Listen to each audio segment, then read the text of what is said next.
بسم اللہ الرحمن الرحیم۔ السلام علیکہ یا ابا عبداللہ الحسین۔ مومنین کرام، ماہ محرم میں انشاءاللہ جو ہمارے دروس رہیں گے وہ امام حسین علیہ السلام کے اس سفر کے متعلق رہیں گے کہ جو انہوں نے سفر اختیار کیا مدینہ سے کربلا تک۔ اس سفر کی بہت اہمیت ہے۔ اس سفر کے اندر بہت سارے پہلو اور بہت سارے راز چھپے ہوئے ہیں۔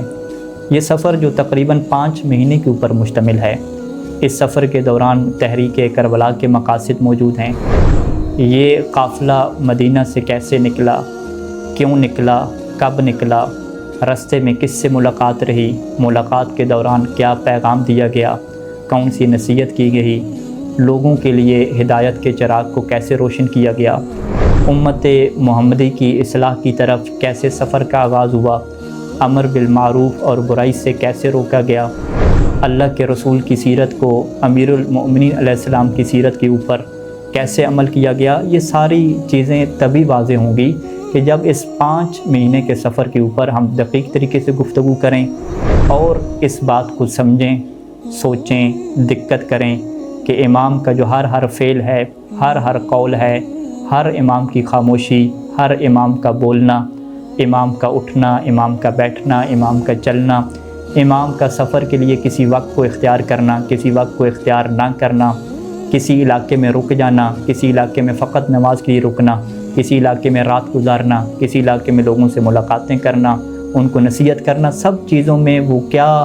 پیغام چھپا ہوا ہے، وہ کون سی کربلا چھپی ہوئی ہے کہ جو امام حسین علیہ السلام چاہتے ہیں کہ ہم اسے پہچانیں، ہم اس چیز کا ادراک کریں کہ آخر امام حسین علیہ السلام نے مدینہ کو کیوں چھوڑا، پھر مکہ کو کیوں چھوڑا، پھر عراق کی زمینیں کربلا کا کیوں انتخاب کیا، وہاں پہ شہادت کا کیوں انتخاب کیا، اور سفر کے دوران کن کن لوگوں کی ہدایت کا سبب بنے اور کس طرح سے لوگوں کے اوپر اتمام حجت کی۔ تو یہ سارے سوالات، یہ سارے جو مسائل ہیں، یہ ساری جو چیزیں ہیں، ان کے بارے میں جو ہے وہ ہم اسی دروس کا جو سلسلہ ہے، جب جڑیں گے اس سلسلے کے ساتھ تو ہم ساری چیزیں جو ہے وہ سیکھ سکیں گے۔ خداوند کریم سے دعا ہے کہ خدا ہمیں اور آپ سب کو توفیق دے کہ ہم امام حسین مظلوم کربلا کی سیرت کو سمجھ سکیں اور ان کے جو بھی اقدامات ہیں اس کو گہرائی سے مطالعہ کر سکیں اور اپنی نئی نسلوں کو سمجھا سکیں۔ اللہم صلی علی محمد و آل محمد۔ السلام علیکہ یا ابا عبداللہ الحسین ورحمۃ اللہ وبرکاتہ۔